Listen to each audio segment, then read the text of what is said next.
Hello, my name is Nils, and I'm a student from Bethel School of Supernatural Ministry in Redding, California. And I had the privilege of going to Uganda for a mission trip the past March. And on that mission trip, I got the privilege to preach the gospel in a men's prison. That was on our second day when we arrived. And as I was coming into the prison with the interpreter, I just really felt the compassion of the Lord for those people, that they really need to hear the gospel message and that they have a chance that their life is not over. So I started preaching the gospel, and I was just working back and forth with my translator. And after a while, I gave an altar call and said, hey, if you want to give your life to Jesus today, just please come to the front. And so about 8 men came to the front and knelt down, and we prayed for their salvation.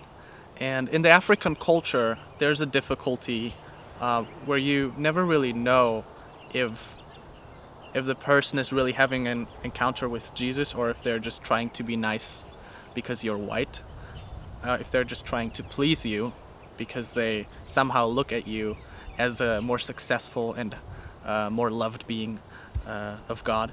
And so I was wondering in my head if those people were actually really making a legitimate decision for Jesus, or if they were trying to please us. And so as we were wrapping up our event, one of the 8 came up to me and shook my hand and looked me right into the eyes, and he said, "Thank you for saving me." And I was shocked. I was just caught off guard, and I immediately thought, no, it was Jesus, brother. It was Jesus that saved you. But then I realized what he meant. He meant that I chose to come to this prison and to bring the good news of salvation. And the Lord spoke to me in that moment, and I just heard him say, if you wouldn't go, who would?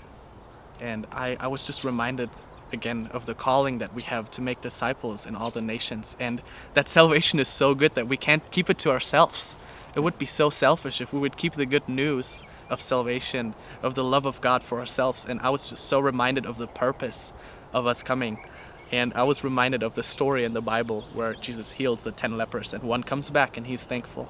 And I felt that in that moment, and that impacted me a lot. And I'm very happy that those 8 men are now in the kingdom of heaven.